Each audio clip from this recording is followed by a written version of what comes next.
I wanted to be clear, I'm not putting the blame on anybody else. It came down to my final decision that I made. It was bad, but we made a mistake about the whole thing and didn't pursue what happened with the police after the fact. So we got it mostly from Earl's perspective, and because we didn't dig in with the details, and obviously it was a horrible mistake in hindsight, we kind of, I don't want to say took his word for it, but we didn't see all the gruesome details until just recently. I didn't read the police report on that until just Tuesday, and that was a huge mistake, obviously. Shannon, how much of this falls on Cuban? Well, Earl Snead is most responsible for his behavior, but the aftermath, the after effect, is all Mark Cuban. Skip, I watch him on Shark Tank, and when these people come on that show and asking him for money, he's asking every single question. How long have you been in business? What do you need the money for? How many employees do you have? He's asking all that. You know why? Because he wants to know. So now this incident come up, he didn't ask no questions. None, zero. Okay, this first incident happened in 2010, 2011. Then the second time around in This is the reporter for the Mavericks website. Yes. Yep. First of all, Sports Illustrated might need to get out of the sports business and go into like New York Times because they keep breaking all these stories. They got the one in Charlotte with the owner, Mr. Richardson. They've always been good at investigative reporting. They've been doing a lot of this lately, Skip. And in 2014, Skip, Mark Cuban, did he not see what almost shook that shook the very foundation of the NFL? Those domestic violence with the Ray Rice and the Greg Hardy and the Adrian Peterson. Did he not see that? Did he not learn anything from that? Clearly he did not.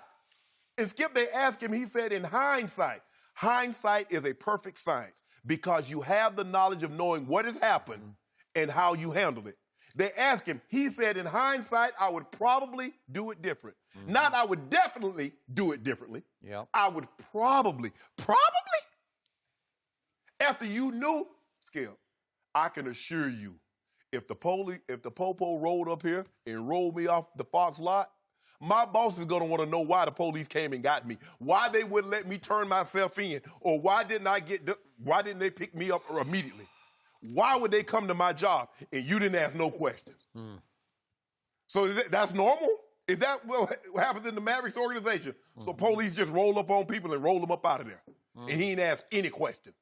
And they're talking about, well, I didn't read the report until a few days ago. Really? Well, I'm not going to say we took his word for it, but we took his word for it. Mark Cuban. Skip, if he was over a corporation of, say, 20,000 or 30,000 people, maybe I would give him you're not going to know what's going on in the mailroom. But in the Mavericks, the day-to-day operation that you oversee and you know everything was going on, for Mark Cuban to say he had no idea, that's a lie. He's being disingenuous, Skip. I don't believe Mark Cuban Agreed. is telling the truth. He knew, but he didn't. It's simple. If you don't want answers, you don't ask questions. And he didn't want those answers because he asked no questions.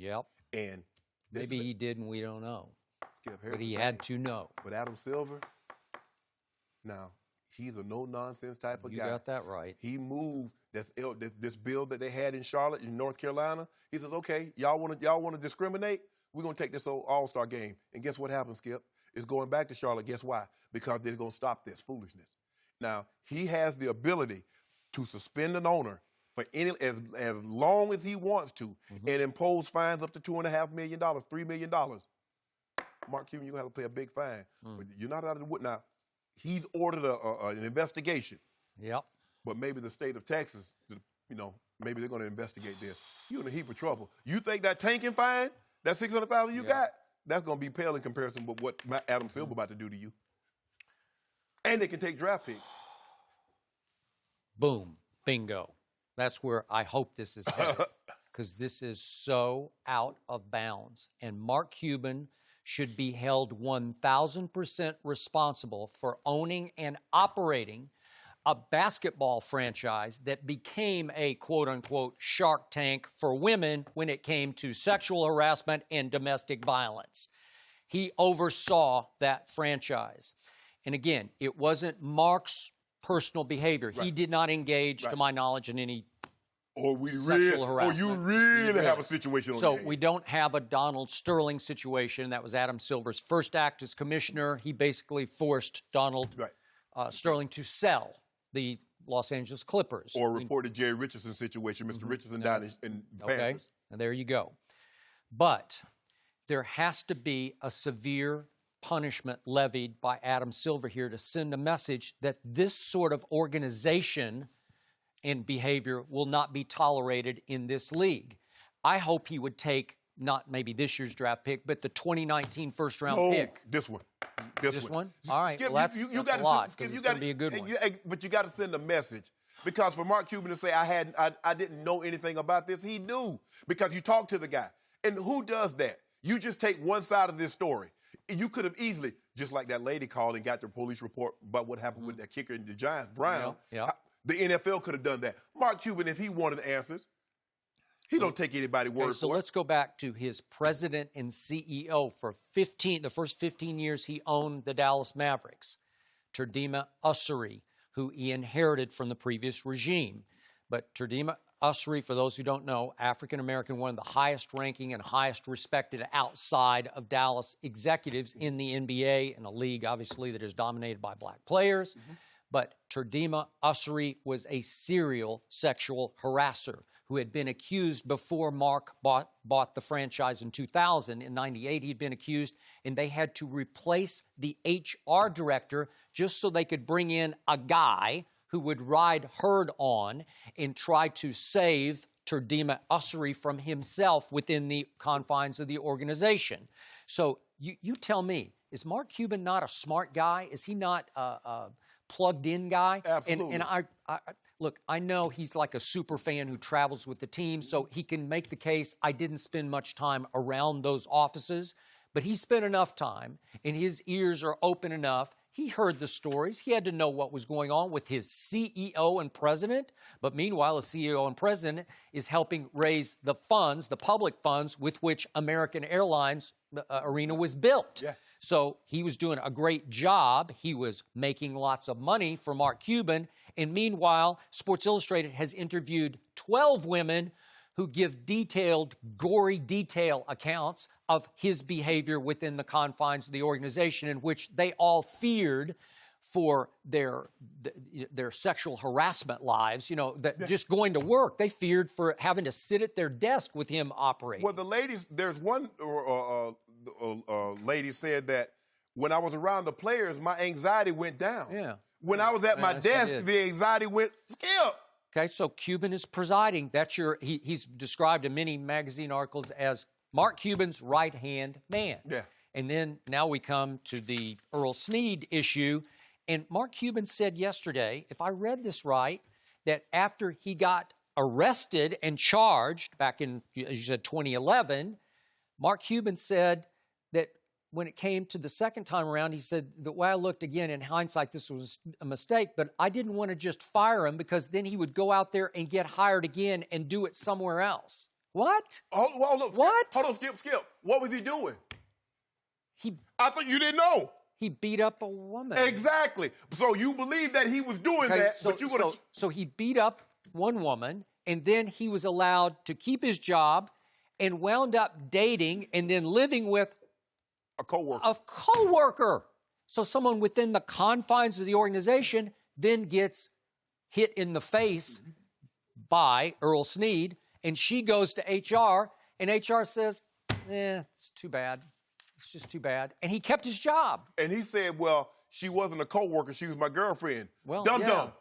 You could have a girlfriend that works at the same place you do, and you're co-workers at work. And then when you go home, she's your girlfriend or whatever whatever y'all choose to call each other. And Mark Cuban presided over all this. And he goes through all these details. And he was so quick to talk about how the NFL handled the situation wrong. They should have known. You should have asked all these questions. And I watch him on Shark Tank, Skip, and he just asked. I mean, he's grilling away. Sure. And because of that, I'm out. But now he ain't want to ask no questions. The very people that work for him, not people that's trying to solicit funds from him, the very people that work for you, you ask no questions. Yeah. Because you didn't want to know. You know, Mark, look here. You don't come from where he came from, rise up through and make the amount of money that he made, because he made a lot of money, and not be smart enough, Skip, and not totally be a agree. smart man. Yeah. He knew what was going on Help did us out nothing. here, Joy.